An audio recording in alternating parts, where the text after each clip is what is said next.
Good evening and welcome to another episode of Garage Reviews. So in the last video I showed you on Amazon, I was kind of reading some of the reviews on this multi-use torch, kind of the lower end one. It's not the other one that was about a little bit pricier, but I did like it for a couple of reasons, mostly because of using the propane as a stand, as one of the reasons I liked it. So what we're about to find out is if that decision of going for the lower end out of the box was worth it, and what the initial review is coming out. So this is kind of how it came from Amazon. Again, I paid about $50 for this guy. The link in the bottom. Again, kind of nice little picture. A couple applications. So steak, starting fires, bonfires. You know, these two are really what I bought it for. But I am definitely interested in doing some searing with it now that I got it. Pick up some ribeyes here and test it out. So let's open the bad boy up.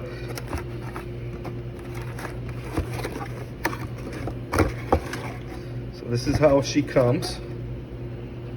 Little instruction manual here. Looks pretty simple on a lot of that. Screw it on the tank.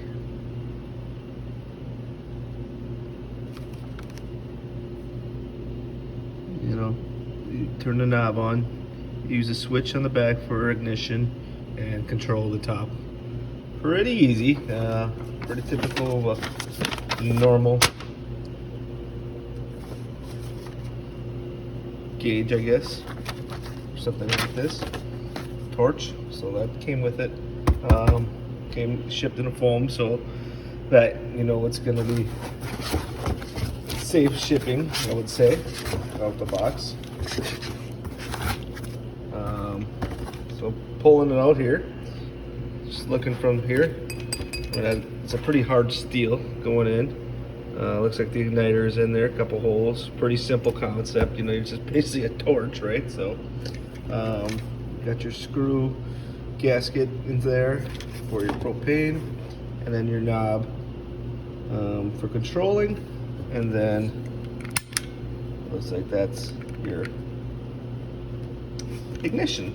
So let's see.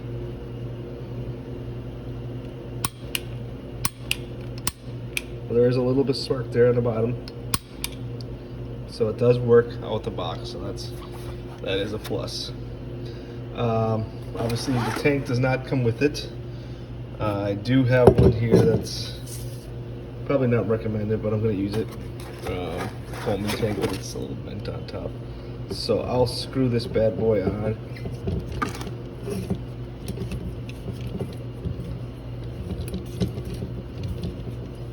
Let's make sure, safety first, right?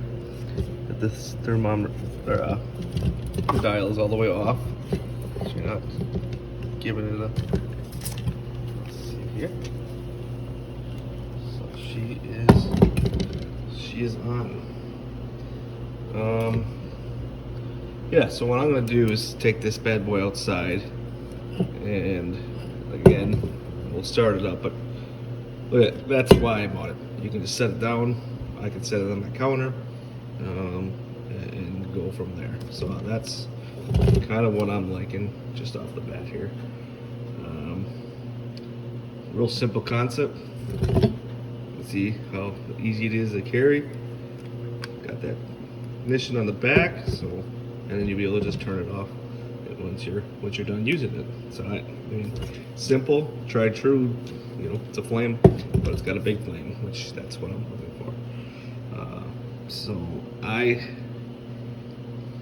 will do some outside reviews with it, see what it does initially here, and go from there. But that's just my thought out of the box.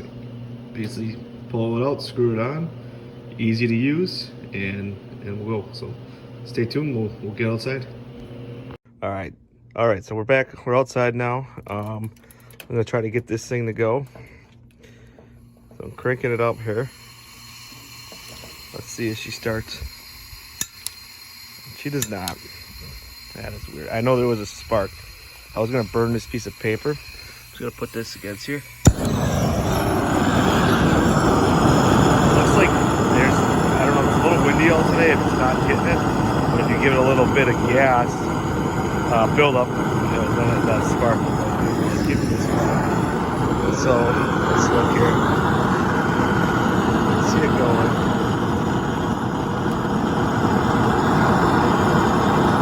That's full throttle.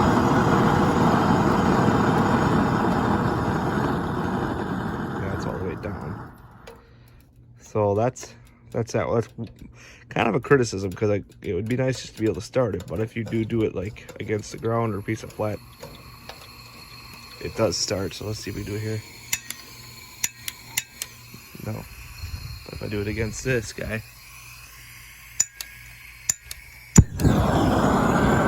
Woo! Kicks in. So we'll start, but I don't know. That liquid's probably coming out. So you gotta be a little careful there too, because I still have flame on the back. So, review. It's okay, but you got to be careful. It's the other one's got a little safety check valve on it, I think. This one does not, and it does take a little bit to get it going. Maybe you guys have some tricks or tips in the comment. Maybe my tank's not full enough either. But that's just what I got off the top of my head. Turn it off now. Let's see. Maybe if I can do it in my grill here.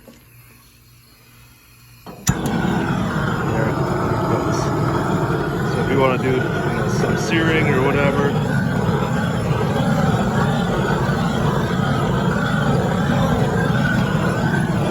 that's pretty good for that. I still like it for the cost. The other one's like 180 bucks. This one's like 50. So I can deal with the ignition issue. I mean, my grill doesn't start right away all the time either. So that's just kind of the criticism. But there you go. Flamethrower Sear fire starter. And again, having it being able to sit right here or in my workbench, I'm kind of happy with that. I don't need to find a stand for tip over on.